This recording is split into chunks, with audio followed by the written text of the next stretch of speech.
Salam dan bahagia Bapak Ibu Guru hebat. Berjumpa lagi bersama saya Merlin Hitalesi, calon guru penggerak Angkatan 9 dalam aksi nyata pembelajaran sosial dan emosional modul 2.2.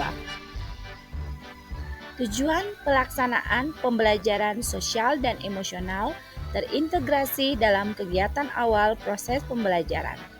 Pada pelaksanaan proses pembelajaran, saya memasukkan PSE pada kegiatan awal dengan tujuan peserta didik dapat mengambil keputusan bertanggung jawab terkait penggunaan HP di sekolah yang sesuai dengan tata tertib sekolah dan tidak mengizinkan peserta didik membawa HP ke sekolah. Langkah-langkah kegiatan. Yang pertama, guru memberikan sebuah video sebagai stimulus tentang guru yang merampas HP siswa pada saat jam pelajaran berlangsung. Kemudian siswa tersebut melakukan perlawanan dengan sikap yang tidak sopan. Langkah kedua, siswa diberikan kesempatan untuk berefleksi dengan menjawab pertanyaan pertama, bagaimana pendapat Anda tentang kejadian ini? Yang kedua, menurut Anda, apa yang harus dilakukan oleh ibu guru? Ketiga, apa yang harus dilakukan oleh siswa? Langkah yang ketiga, siswa dipersilakan untuk menuliskan pendapatnya pada sticky note dan menempelkannya di papan tulis.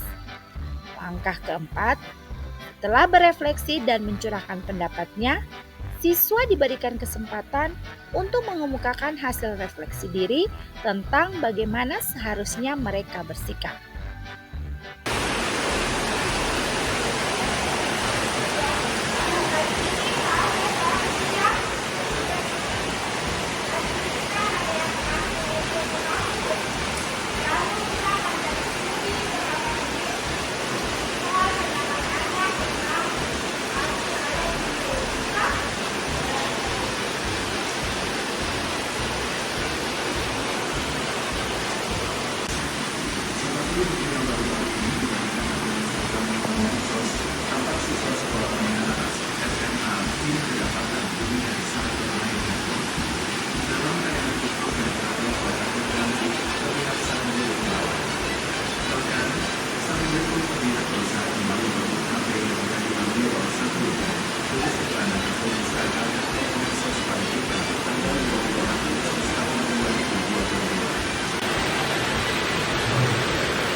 Tempel di sebelah sini.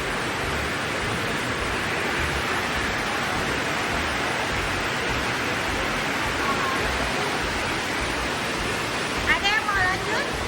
Ada yang sudah siap?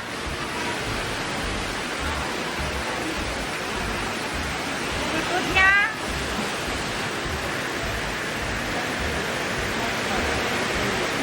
ambil tanggal.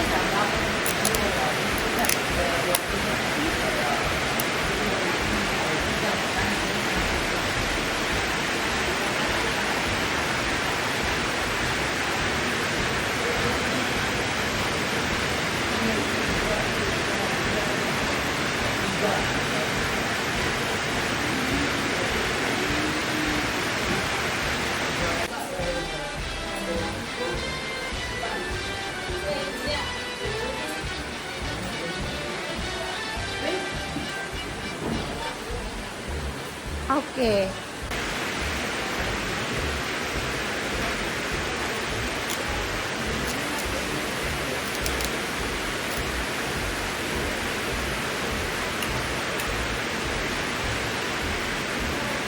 Mari yang mau tempel lagi, silakan.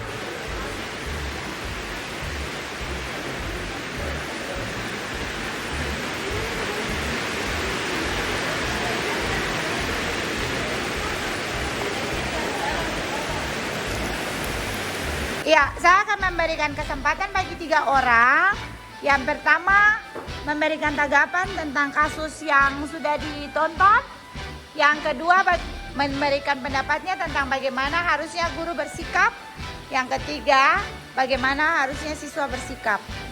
Silakan ada yang memberikan tanggapan secara umum terhadap kasus yang pertama.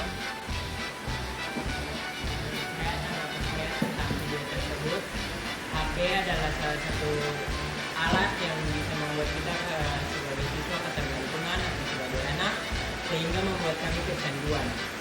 Dalam video tersebut terlihat bahwa siswa ketika sedang mengajar dan siswa sedang belajar, siswa itu bermain HP. Jadi itu adalah suatu kesalahan yang sering dilakukan oleh siswa, dan siswa juga merasa bahwa itu adalah kebiasaan yang dilakukan oleh siswa di kelas. Jadi makanya dari video itu bisa kita lihat bahwa siswa melawan guru karena sudah HP sudah menjadi kebiasaan di dalam kelas. Oke, tepuk tangan buat Sydney. Ada yang mau bilang tanggapannya tentang apa yang harus dilakukan oleh guru? Silakan. Ada yang mau sampaikan? Sebelum saya membaca yang sudah tertulis, saya mau yang lisan dulu. Hemat? Hah? Tadi laki-laki, ayo perempuan. Perwakilan. Angkat tangan saja tidak masalah. Ya, angkat tangan saja tidak masalah. Ini juga bagian dari proses membiasakan Anda untuk mengeluarkan pendapat dan berpendapat tentang suatu hal. Silakan angkat tangan. Oke, Jennifer sudah angkat tangan. Bagaimana seharusnya guru bersikap?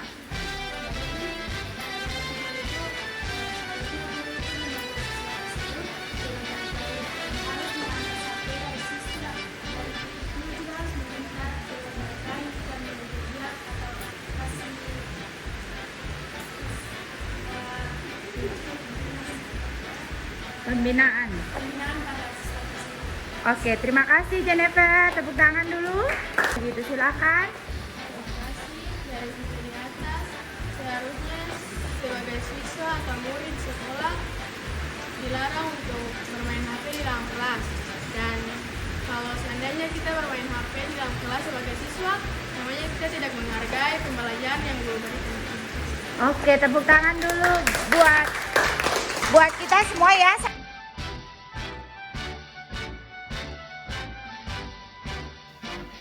Aksi nyata yang kedua yaitu pengimbasan dan berbagi praktik baik. Setelah melakukan pembelajaran sosial emosional di kelas, saya kemudian membagikan pengalaman di kelas dalam diskusi dengan beberapa teman guru. Kelompok belajar kecil yang saya bentuk untuk wadah saling berbagi. Pada saat kegiatan ini tidak hanya membahas praktik baik PSE yang sudah saya lakukan di kelas, tetapi juga praktik menggunakan aplikasi Canva. Selain itu, dalam presentasi modul ajar untuk kurikulum Merdeka, saya membagikan pemahaman tentang pembelajaran sosial emosional yang terintegrasi dalam modul ajar dalam diskusi bersama rekan guru. Setelah melakukan kegiatan-kegiatan tadi yang merupakan aksi nyata yang saya lakukan untuk pembelajaran sosial emosional, berikut adalah pertanyaan panduan yang dapat saya gunakan. Yang pertama, apa yang Bapak Ibu lihat dalam proses tersebut? Kedua, apa yang Bapak Ibu rasakan sehubungan dengan proses yang Anda alami? Yang ketiga, apa hal yang bermanfaat dari proses tersebut? Yang keempat, apa umpan balik yang Anda dapatkan? Dan yang kelima, apa yang ingin Anda perbaiki atau tingkatkan agar berdampak lebih luas? Yang pertama yaitu peristiwa. Sebelum mengimbasi apa yang telah saya pelajari, saya melakukan kegiatan pembelajaran sosial emosional di kelas sesuai dengan langkah-langkah yang telah diuraikan pada bagian awal tadi. Siswa menanggapi dan mengeluarkan pendapat mereka yang mencerminkan bagaimana kesadaran diri mereka terhadap tata tertib yang telah dipelajari, tetapi juga bagaimana dapat mengambil pelajaran dan kemudian membuat keputusan untuk tidak melakukan hal yang sama seperti pada tayangan video.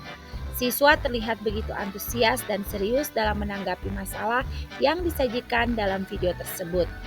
Selanjutnya, pada kegiatan presentasi modul ajar, saya berkesempatan untuk berbagi bagaimana pembelajaran sosial emosional dapat terintegrasi dalam proses pembelajaran dengan mengintegrasikan kompetensi sosial emosional dalam kegiatan pembelajaran.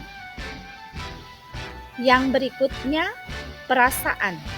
Perasaan saya pada saat melakukan aksi nyata dalam kelas. Pada proses pembelajaran, saya sangat antusias dan semangat untuk melihat bagaimana reaksi atau respon siswa terhadap kegiatan tersebut. Ketika siswa meresponnya, saya begitu senang karena siswa dapat begitu kritis dan positif menanggapi masalah tersebut. Hal tersebut membuat saya semakin termotivasi untuk mengembangkan pembelajaran sosial emosional di kelas. Selanjutnya, perasaan saya saat membiaskan apa yang telah saya pelajari, saya masih belum puas karena belum maksimal sehingga perlu ada pengembangan. Rekan-rekan guru juga menginginkan untuk ada sekali lagi pertemuan untuk langsung mempraktekkan bagaimana penyusunan RPP terintegrasi kompetensi sosial emosional. Berikutnya yaitu pembelajaran. Hal bermanfaat dari proses yang dilakukan adalah yang pertama, siswa dapat mengembangkan kemampuan berpikir bagaimana menanggapi atau merespon masalah yang terjadi di lingkungan sekitar berkaitan dengan kesadaran diri mematuhi tata tertib di sekolah. Yang kedua, siswa mampu membedakan hal-hal yang harus mereka lakukan dan yang harus dihindari, bagaimana bersikap sebagai siswa yang baik. Yang ketiga, rekan guru begitu antusias merespon informasi baru yang diperoleh dan termotivasi untuk mengembangkannya ke depan. Pembelajaran. Umpan balik yang didapatkan dari proses yang dilakukan adalah yang pertama, siswa di kelas mengemukakan bahwa proses seperti ini harus terus dilakukan sebagai pembelajaran positif bagi mereka, bukan hanya belajar materi pelajaran matematika. Yang kedua, rekan guru mengemukakan bahwa proses diskusi untuk pengembangan proses pembelajaran harus dilakukan secara berkesinambungan. Dari beberapa hal yang sudah dijelaskan tadi, maka penerapan agar proses ini dilakukan untuk pengembangan ke depan, maka ada beberapa hal yang akan dilakukan sebagai berikut. Yang pertama, mengembangkan pembelajaran sosial emosional secara eksplisit pada awal semester berjalan. Yang kedua, membuat ide-ide baru untuk kegiatan pembelajaran yang mengintegrasi kompetensi sosial emosional di dalamnya. Yang ketiga, melakukan praktek menyusun RPP, proses pembelajaran sosial emosional yang terintegrasi dalam pembelajaran maupun secara langsung atau eksplisit pada rekan guru dalam kegiatan komunitas belajar. Nah, Bapak Ibu guru hebat, demikianlah presentasi hasil aksi nyata pembelajaran sosial emosional yang telah saya lakukan. Semoga video ini bermanfaat bagi kita semua. Salam guru penggerak, tergerak, bergerak, dan menggerakkan.